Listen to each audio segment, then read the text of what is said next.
प्रलय का वो भयंकर क्षण आ रहा है जब सारी सृष्टि एक बार में खत्म हो जाएगी। धरती अंदर से फटेगी और आग की लपटें आसमान छू लेंगी। समुद्र उफनेंगे और पहाड़ पिघल जाएंगे। हर जीव, हर वृक्ष, हर नदी ऐसे मिट जाएगी जैसे कभी थी ही नहीं। और फिर ये पृथ्वी एक जलते हुए, उबलते हुए गोले में बदल जाएगी। हर पुराण, हर वेद में प्रलय की चर्चा है। जब अधर्म का बोझ असहनीय हो जाता है, तब स्वयं भगवान प्रकृति के रूप में सब कुछ नष्ट कर नए सृजन की नींव रखते हैं। सनातन में इसे कलयुग का अंतिम चरण कहा जाता है और प्रकृति हमें 2025-26 में इतने साफ संकेत दे रही है कि अब वक्त करीब आ गया है। तो क्या सच में 2026 से कलयुग का अंतिम दौर शुरू हो चुका है? क्या महाप्रलय की शुरुआत हो गई है? 2025 के मई महीने में तमिलनाडु के तट पर मछुआरों को एक ऐसा जीव मिला जिसने पूरे देश को हिला दिया। 30 फुट लंबी, चांदी जैसी चमकती, रिबन जैसी बॉडी वाली और फिश जिसे दुनिया डूम्सडे फिश कहती है। वैज्ञानिक इसे सिर्फ डीप सी फिश मानते हैं, लेकिन जापानी और भारतीय लोक कथाएं इसे भूकंप और सुनामी का दूत बताती हैं। सवाल यही है, हजारों साल से ये मछली विनाश से ठीक पहले क्यों दिखाई देती है?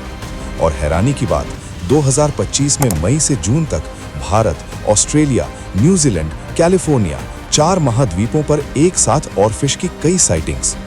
क्या यह संयोग था या प्रकृति चिल्ला रही थी अब बस? उसी समय जगन्नाथ मंदिर में विचित्र घटनाएं। दिसंबर 2025 में नीला चक्र के ऊपर ईगल्स का झुंड मंडराता दिखा। पतित पावन बाना जैसा झंडा मुंह में लेकर ईगल उड़ता रहा। भविष्यमालिका में लिखा है, जब मंदिर पर गरुड़ जैसा पक्षी झंडे के साथ आएगा तब कलयुग का अंतिम संकेत मिलेगा। और हाल ही में खून के धब्बे मंदिर में मिले, रस्में रुकी। क्या भगवान जगन्नाथ कह रहे हैं समय आ गया? कुछ हफ्तों बाद कश्मीर में भूकंप, हिमाचल में बादल फटना, गुजरात में रिकॉर्ड सूखा, यूरोप में बाढ़, अमेरिका में जंगल की आग। क्या ये सिर्फ क्लाइमेट चेंज है या महाप्रलय के पहले इशारे? इसका सबसे बड़ा प्रमाण काशी विश्वनाथ मंदिर से मिल रहा है। पुराणों में कहा गया, जब काशी के मंदिर का पवित्र बरगद सूखेगा, जब गंगा का पानी काला पड़ जाएगा और मंदिर के ऊपर काले कौवे मंडराएंगे, तब समझो कलयुग खत्म होने वाला है। 2025 में काशी के आसपास बरगद के पेड़ सूखने की खबरें आईं। गंगा में प्रदूषण चरम पर और कौवों के झुंड मंदिर पर बैठे दिखे। तो क्या शिव हमें संकेत दे रहे हैं? चलिए अब शिव पुराण की ओर चलते हैं। उसमें भगवान शिव ने पार्वती को कलयुग के बारे में क्या बताया था, जिससे देवी भी कांप उठी। तो दोस्तों, इस वीडियो में हम खोलेंगे कलयुग के वे भयानक रहस्य जो सुनकर आपकी नींद उड़ जाएगी। आगे के मिनटों में पता चलेगा अब तक का सबसे अंधेरा दौर कैसे आएगा। वीडियो शुरू करने से पहले आप लोग लाइक कर दें और कमेंट में हर हर महादेव जरूर लिखो। 2025 का अंत और 2026 की शुरुआत, ऐसी घटनाएं हो रही हैं जो साफ बता रही हैं कि अंत नजदीक है, कलयुग चरम पर है। मई 2025, तटीय तमिलनाडु। मछुआरे जाल डाल रहे थे। अचानक जाल में फंसी वो मछली जो 30 फुट लंबी, आंखें काली, शरीर चांदी जैसा। स्थानीय लोग डर गए। इसे देखते ही बोले, प्रलय आ रहा है। जापान में इसे ryugu no tsukai कहते हैं, समुद्र का दूत। 2011 के फुकुशिमा सुनामी से पहले दर्जनों दिखी थी। अब 2025 में फिर भारत सहित दुनिया भर में। उसी दौरान जगन्नाथ पर ईगल्स का झुंड। दिसंबर 2025 में एक वीडियो वायरल हुई थी, शायद आप लोग भी देखे होंगे, कि ईगल नीला चक्र पर मंडरा रहे थे और झंडा को मुंह में लिए थे। भविष्यमालिका कहती है, ऐसे संकेत तब आएंगे जब कलयुग खत्म होकर सतयुग की शुरुआत होगी। फिर क्या हुआ? 2025-26 में भारत में लगातार आपदाएं।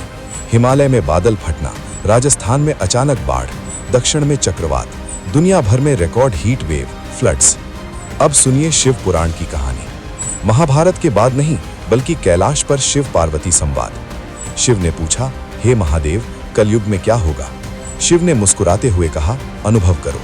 शिव ने पार्वती और गणों को 4 दिशाओं में भेजा। रास्ते में जो पहली चीज दिखे, बताओ। पार्वती ने देखा एक विशाल सांप जिसके 2 फन थे। एक फन से अमृत टपक रहा, दूसरे से जहर।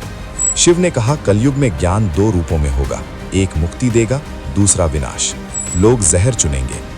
गणों में से एक ने देखा एक गाय जिसने बछड़े को इतना प्यार किया कि दबाकर मार दिया।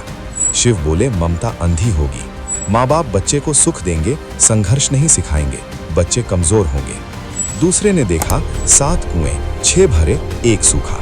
शिव ने कहा, लोग अपनी शोभा पर खर्च करेंगे, भूखे को पानी न देंगे। आखिरी ने देखा एक बड़ा पत्थर लुढ़क रहा, सब तोड़ रहा, लेकिन एक छोटे शिवलिंग के पास रुक गया। शिव ने कहा, कलयुग में सब नष्ट होगा, लेकिन जो मुझे पुकारेगा मैं उसे बचा लूंगा। ये सिर्फ झलक थी। शिव ने कहा, कलयुग सबसे कठिन होगा, लेकिन भक्ति से पार पाया जा सकता है। अब गरुड़ पुराण और विष्णु पुराण से घोर कलयुग का वर्णन। घोर कलयुग में उम्र घटकर 20-25 साल रह जाएगी, 12 साल में बूढ़े हो जाएंगे। महिलाएं 8-10 साल में मां बनेंगी, लेकिन बच्चे नहीं पाल पाएंगी। विवाह टूटेगा, रिश्ते सौदे बनेंगे। लोग सिर्फ वासना और लोभ में जिएंगे। पेड़ फल नहीं देंगे, अनाज जहर बनेगा। नदियां सूखेंगी, गंगा यमुना लुप्त होंगी। पानी के लिए युद्ध होंगे। फिर आएगा महाविनाश। आकाश में 7 सूर्य उदय होंगे, गर्मी से सब सूखेगा। फिर शेषनाग की कालाग्नि से अंदर से जलेगी धरती। फिर संवर्तक मेघ, 100-200 साल तक बारिश, वज्र जैसी, पूरी धरती डूब जाएगी। ये विनाश नहीं, शुद्धि है। पाप धुलेंगे, नया युग आएगा, सत्य युग। तो दोस्तों, क्या आपको लगता है कलयुग खत्म होने वाला है? क्या 2026 से 2032 में महाप्रलय आएगा? कमेंट में हर हर महादेव लिखो और बताओ, क्या तुम घोर कलयुग देखना चाहोगे? अगली वीडियो में हम जानेंगे कि कल की अवतार कब आएंगे। सब्सक्राइब कर लो दोस्तों और बेल आइकॉन ऑन कर दो।